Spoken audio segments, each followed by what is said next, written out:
Bismillahirrahmanirrahim. Assalamualaikum warahmatullahi wabarakatuh. Innal hamdalillah nahmaduhu wa nasta'inuhu wa nastaghfiruhu wa na'udzu billahi min syururi anfusina wa min sayyiati a'malina. May yahdihillahu fala mudilla lahu wa may yudlilhu fala hadiyalah. Asyhadu an la ilaha illallah wahdahu la syarikalah taqriran bihi wa tauhidan. Wa asyhadu anna Muhammadan abduhu wa rasuluhu amma ba'du.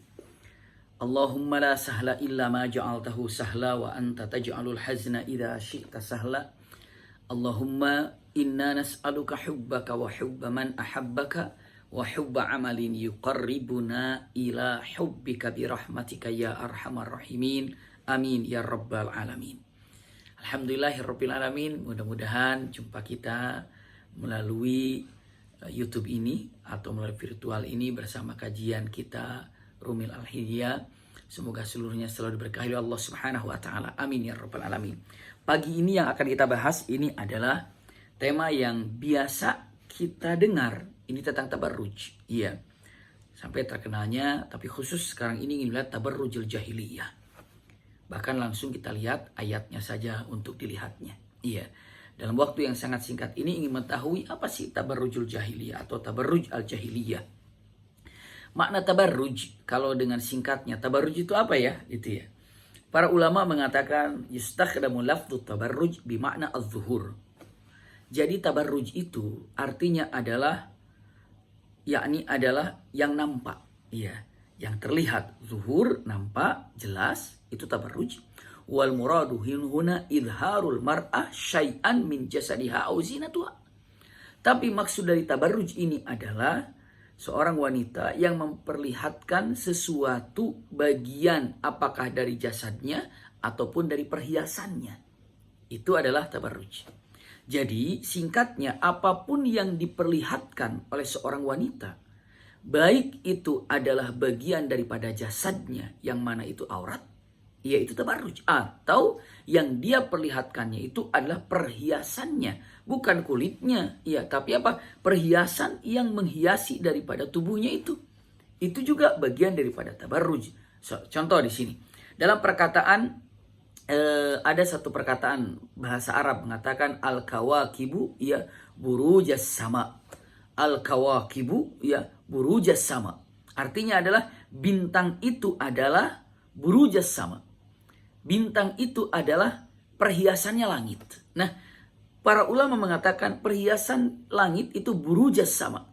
Jadi bintang itu adalah hiasannya langit. Bahasa Arabnya al-kawakibu, ya, burujas sama. Maka dikatakan buruj itu adalah perhiasan. Perhiasan. Kenapa? Karena nampak. Iya.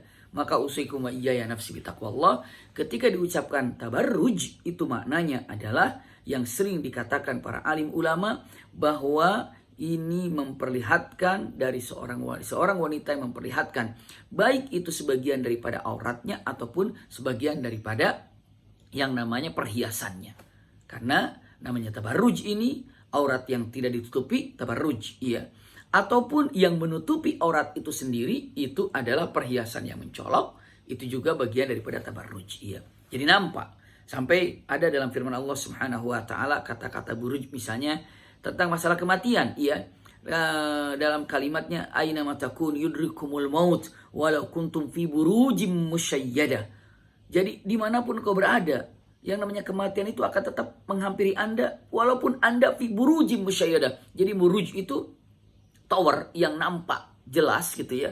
Tapi musyayyada itu berlapis-lapis, iya. Jadi sesuatu yang nampak, buruj itu yang nampak tapi berlapis-lapis, seakan-akan kematian itu ya akan datang, bukan seakan-akan, yang namanya kematian itu akan datang walaupun Anda di suatu tempat yang tinggi itu berarti kan nampak ya, dan berlapis-lapis. Ini masalah kematiannya. Namun yang ingin kita fokus adalah buruj, tabarrujnya itu nampak. Iya. Usikum wa iyaya nafsi bitaqwallah. Makanya dengan mengatakan kata-katanya untuk masalah tabarruj biasanya identiknya kepada wanita ataupun kepada akhwat. Seperti itu. Lihat ayat yang ada, ya. Tabarrujul jahiliyatul ula dalam Al-Qur'anul Karim itu sangat jelas sekali firman Allah Subhanahu wa taala dengan kalimatnya waqarna fi buyutikunna wala tabarrajna tabarrujal jahiliyatil ula. wa aqimnas salata wa atina zakata wa ati'na allaha wa rasulahu ya innama yuridullahu liyudhiba ankumur rijsa ahlal baiti wa yutahhirakum tathira. Ayat ini firman Allah Subhanahu wa taala ya dalam suratul Ahzab ayat 33. Wa qarna fi buyutikunna, untuk disingkatnya, dan wa qarna fi buyutikunna walzamna buyutakunna, maksudnya apa? Dengan mengatakan wanita sebaiknya untuk tidak keluar kecuali dengan hajat kepentingan yang memang sangat penting untuk keluar. Wa qarna fi buyutikunna, sebaiknya wanita mulia. Seorang wanita ini adalah yang bisa menjaga dirinya untuk tidak keluar kecuali dalam hajat, dalam kepentingan yang memang harus dia keluar. Wa qarna fi buyutikunna. Subhanallah. Iya, lihat kata-katanya, wala tabarrajna tabarrujal jahiliyatil ula. Nah, ini akan kita lihat. Janganlah engkau sampai menjadi orang yang tabarruj seperti tabarrujnya orang-orang jahiliyah yang pertama. Pertanyaannya, seperti orang-orang yang tabarruj jahiliyah yang pertama. Jahiliyah yang pertama yang mana ya? Para ulama berpendapat 3. 1, tabarrujul jahiliyatul ula, ini adalah keluarganya Qabil. Yang kedua, tabarrujul jahiliyatul ula ini adalah terjadi di zaman Nabi Ibrahim alaihissalam. Tabarrujul jahiliyatul ula yang ketiga ini adalah antara Nabi Isa, setelah Nabi Isa alaihissalam diangkat sampai Rasulullah SAW diutus untuk menjadi Nabi dan Rasul, itu adalah tabarrujul jahiliyatul ula. Punten, ini 3 pendapat.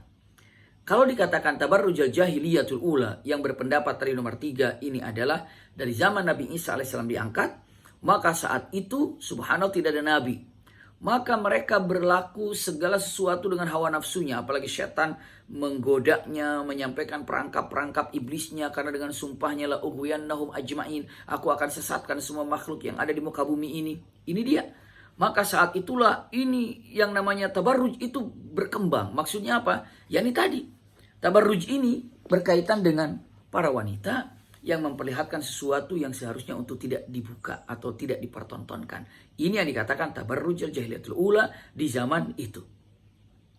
Ada yang menyebut juga di zaman Nabi Ibrahim alaihissalam. Iya, kenapa? Karena di zaman Nabi Ibrahim alaihissalam juga bagaimana dengan tabarrujnya ada, yakni adalah punten memperlihatkan wanita daripada hal yang seharusnya ditutup.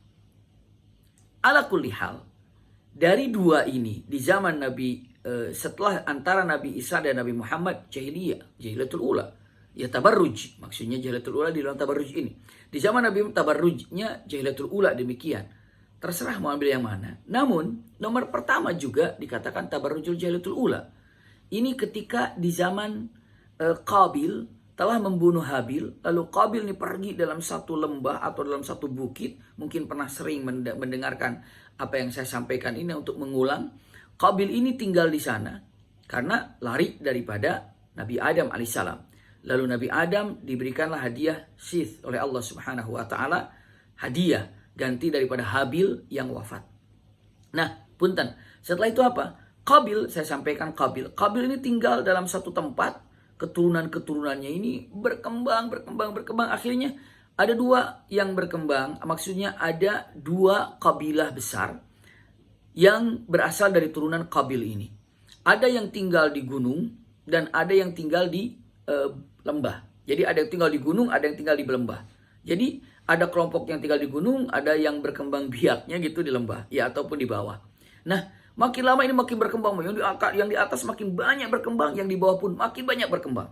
Dua-duanya makin banyak berkembang. Tapi apa yang terjadi? Qadarullah, yang di atas itu subhanallah laki-lakinya tuh ganteng-ganteng. Yang tinggal di atas lakinya ganteng-ganteng. Tapi untuk wanitanya kurang. Iya, ataupun tidak cantik. Iya. Sementara yang di bawah itu ada wanitanya cantik-cantik, tapi laki-lakinya tidak ganteng. Maka gitulah Allah sudah menciptakan, menjadikan ini di bawahnya adalah para wanita yang cantik, tapi laki-lakinya biasa. Tapi yang tinggal di atas, putrun Qabil ganteng laki-lakinya, tapi wanitanya biasa. Dalam masalah ini, subhanallah, mulailah ada yang namanya bagaimana caranya agar terjadi dosa. Saat itu tidak ada yang tidak semuanya menyembah Allah Subhanahu wa taala. Semuanya menyembah Allah Subhanahu wa taala, tidak ada dosa syirik, tidak ada dosa apa-apa. Maka apa yang dilakukan oleh iblis? Iblis ini mencoba untuk bagaimana caranya untuk menjadikan tabarruj. Apa yang pertama dilakukannya? Yang pertama dilakukannya adalah datang iblis ke sana, menyerupai sebagai pekerja ataupun pengunjung datang ke sana.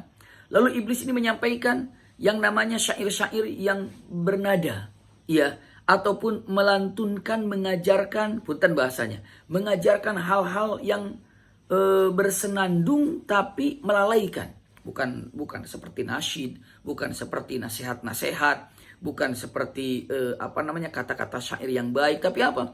Menceritakan tentang keindahan wanita, tentang keindahan tubuhnya, segala macam nasyid-nasyid itu. Lalu dengan bukan nasyid, syair-syair itu ya. Syair-syair itu menceritakan tentang keindahan rambut wanita, keindahan tentang wanita. Pokoknya disyairkan, lalu akhirnya diberikan nada. Setelah itu diberikan musik untuk mengiringi daripada syair-syair yang buruk itu. Syair-syair yang melalaikan itu. Tidak dengan yang manfaat. Tidak dengan syair-syair yang membuat kita tergugah dengan menjadikan taat pada Allah, cinta kepada Rasulullah, semangat untuk menuntut ilmu, semangat berjihad, seperti itu kan. Ini tidak. Ya. Makanya setelah itu banyak yang tertarik dengan caranya dia bersenandung lagu-lagu yang melalaikan. Iya, maka saat itu banyaklah suka. Maka diajarkan kepada para wanita. Akhirnya para wanita banyak yang mengolah vokalnya untuk bernyanyi tentang lagu-lagu yang na'udzubillah melalaikan. Tentang cinta-cinta, tentang membangkitkan syahwat, na'udzubillah. Lalu apa? Setelah itu ditambah lagi. Dengan apa? Dengan cara tari-tariannya. Diajarkan dengan tariannya segala macam. Itu iblis itu punya target demikian. Maka satu waktu dibikinlah semacam lomba. Lombanya sehingga orang berkumpul ramai-ramai, heboh-heboh segala macam dengan tarian yang ada, dengan senandung-senandung segala macamnya. Itulah pertama lihat, iya, yang dilakukan oleh iblis. Nah, yang dari atas, yang dari atas ini di bawah kenapa ada ramai-ramai, heboh-heboh? Coba turun ke bawah. Begitu turun ke bawah, ya bagaimana tidak? Melihat kenyataan seperti itu, melihat begini dan segala macam, mulailah ikhtilat. Ikhtilat itu bercampur baurlah, punten-punten, antara laki-laki dan perempuan dengan kegiatan seperti itu. Ikhtilat, campur baur, tanpa ada mahram atau tidak mahram, pokoknya bercampur baur. Kenapa? Karena dengan acara tersebut, seakan-akan ini acara adalah acara yang sangat baik, acara yang dimuliakan, bahkan acara yang ditunggu-tunggu. Kenapa? Karena itu ikhtilatnya bahkan mulailah yang seharusnya wanita ini tertutup ataupun terjaga, waqarna fi buyutikunna, sebaiknya Anda berada di luar, di dalam. Kalaupun keluar, Anda ini punya kesibukan apa dan punya kepentingan apa, dikatakan wala tabarrajna tabarrujal jahiliyatul ula, yang mana pada waktu itu para wanita keluar mempertontonkan dirinya, bahkan tidak segan-segan mempertontonkan tariannya, gayanya, suaranya. Lalu apa? Apa yang terjadi? Ikhtilat. Setelah ikhtilat terjadi, nah punten, kalau sudah terjadi ikhtilat antara laki-laki dan perempuan, apalagi dengan mengatakan, oh tapi laki-lakinya qaddul basar, iya, laki-laki qaddul basar, dan Anda pun, wahai akhwat, tolong tutup auratnya. Iya, oh itu nggak bisa qaddul basar, iya, sama-sama untuk sama-sama untuk menjaga daripada syariat Allah ini. Iya, ini adalah dengan qaddul basar, yang ini juga dengan namanya wala tabarrajna tabarrujal jahiliyatul ula. Mananya apa? Kalau dalam Al-Qur'an yudnina alaihinna min jalabibihinna. Ini dia. Maka terjadilah perzinahan. Na'udzubillah, gara-gara ikhtilat. Semakin merajalela, semakin akhirnya mengumbar auratnya segala macam. Maka inilah yang digambarkan para alim ulama, termasuk ahli sirah, dengan mengatakan tabarruj ataupun jahiliyatul ula ini adalah yang pertama kali terjadi di zaman Nabi Syith pada waktu itu. Keturunannya Qabil. Iya. Terulang lagi di zaman Nabi Ibrahim pun terjadi perzinahan, tabarruj jahiliyatul ula. Di zaman Rasulullah SAW sebelum dilahirkan pun tabarruj jahiliyatul ula. Seperti itu. Dan kalaulah sekarang ya orang sudah berani untuk mempertontonkan hal yang sebaiknya untuk ditutupi, dia pakai rapi, tapi punten terlalu berlebihan dalam variasinya ataupun dalam apa namanya ya, dalam hiasannya, berarti dikatakan juga hati-hati tabarruj. Iya, pakai minyak wangian yang terlalu waduh semerbak tabarruj. Nanti kita lihat tabarruj mungkin pernah disampaikan oleh Umi Maki juga tentang tabarruj pakaian wanita seperti apa. Kalau tidak keliru dulu pernah bahas dengan mengatakan kembalikan pakaian kepada fungsinya, pakaianmu kepada fungsinya. Ini juga ada. Namun ini kita lihat ayatnya, ya. Wala tabarrajna tabarrujul jahiliyatul ula. Jahiliyatul ula ini ada 3 pendapat. Ulangi lagi, 1 di zaman Qabil, yang kedua zaman Nabi Ibrahim, yang ketiga di zaman setelah Nabi Isa alaihissalam diangkat sampai Rasulullah dilahirkan ataupun diangkat menjadi nabi. Lihat indahnya. Setelah itu apa? Punten. Anda, ini gayanya ya, hebat sekali. Jangan tabarruj seperti tabarrujnya dahulu. Apa? Tabarrujnya dulu itu adalah la tahumul mar'ah illa fi dhihnihi rajul. Iya, illa fi dhihniha rajul. Wala yahumur rajul illa fi dhihnihi al-mar'ah. Ini tabarruj. Apabila sekelompok wanita, jika ada wanita yang ada dalam pikirannya itu adalah bagaimana saya menjadi orang yang apa namanya, yang dapat dipandang, ataupun apa, seorang perempuan yang pemikiran tuh bagaimana caranya agar saya dipuji oleh laki-laki, pamer depan laki-laki apa yang ada, itu tabarruj. Iya, ataupun seorang laki-laki ingin lihat bagaimana caranya agar para perempuan suka ini, itu tabarruj, apapun yang ada. Makanya dengan mengatakan tidak ada pemikiran dalam wanita kecuali bagaimana laki-laki biar suka ke saya. Perempuan laki-laki pun bagaimana caranya saya berpakaian berdandan agar perempuan suka ke saya. Na'udzubillah, itu tabarruj. Makanya kadang-kadang rambutnya dibagaimanakan laki-lakinya atau pakai apa.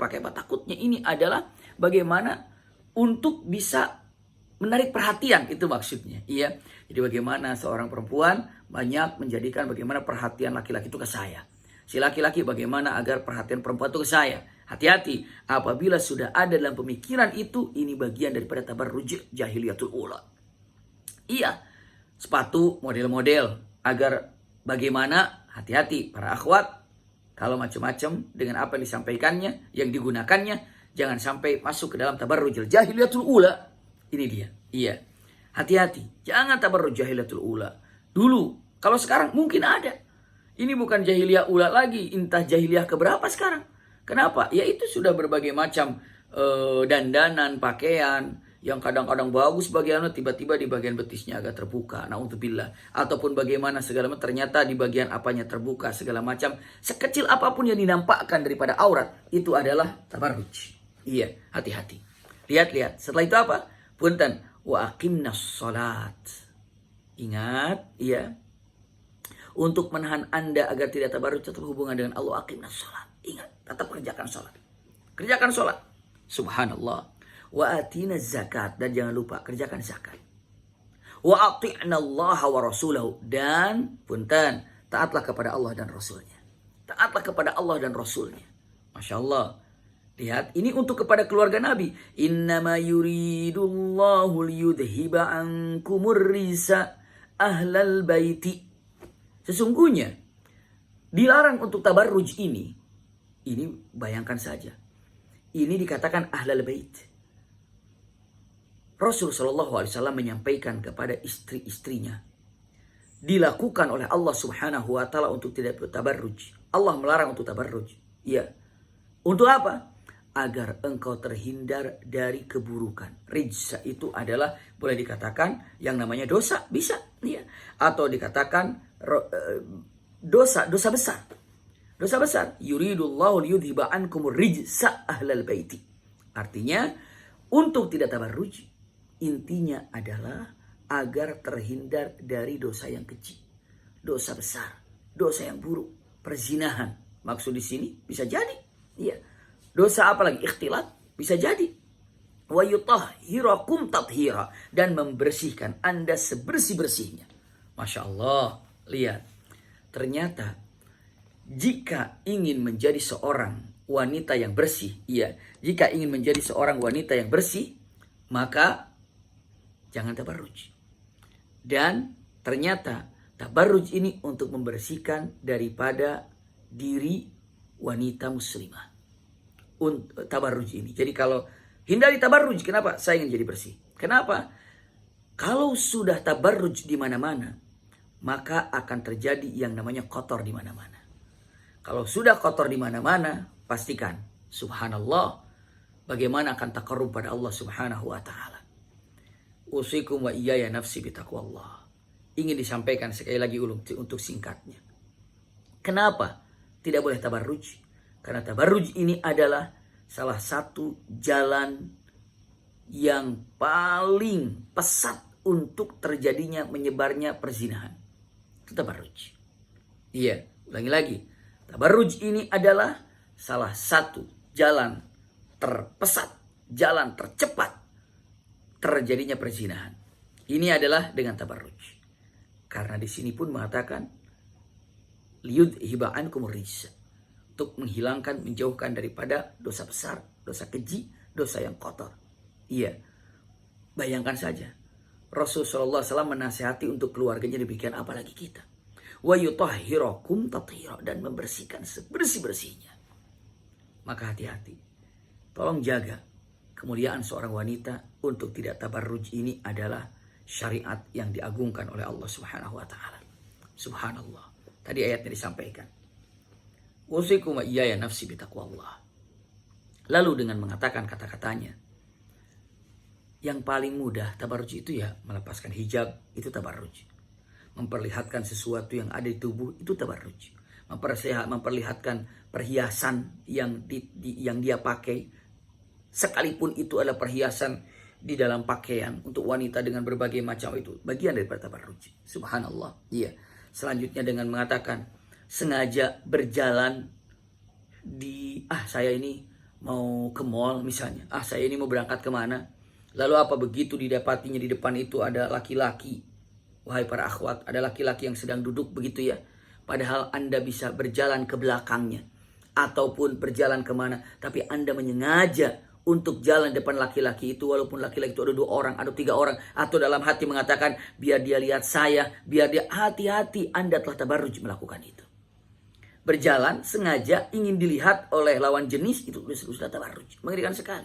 Iya, mungkin demikian, padahal Anda bisa berjalan lewat mana, lewat ke belakang atau lewat kemana, menghindari, aduh ini banyak laki-laki di situ. Menghindar, mumpul laki-laki ngumpul di situ, jalan, itu tabarruj. Iya. Tabarruj untuk memperlihatkan Anda lewat situ agar ada 1 orang laki-laki saja melihat Anda, ya, dengan jalan Anda, dengan kebanggaan yang Anda punya, dengan memperlihatkan jalannya saja, walaupun Anda berhijab, Anda segala macam, di situ ada laki-laki, selagi Anda ini bisa pindah ke tempat lain. Tapi kalau tidak ada, ya lewat situ. Tapi punten, ketika ada dalam hati terkesan mengatakan biar mereka melihat tubuh saya, itu ya, walaupun dalam keadaan sudah berhijab segala macam, hati-hati, ada terbesit dalam pikiran itu, wala tabarrujna tabarrujal jahiliyatul ula. Hati-hati, iya, dengan mengatakan kalimatnya berjalan agar dilihat oleh laki-laki. Walaupun Anda dalam keadaan berhijab rapi, tapi ada dalam bersit agar dilihat oleh mereka. Siapapun itu laki-lakinya, iya, kecuali mahram pastinya. Jalan itu sudah masuk dalam bagian daripada tabarruj. Selanjutnya ikhtilat. Ikhtilat itu adalah campurnya laki-laki dan perempuan. Itu sudah tabarruj. Ikhtilat apa?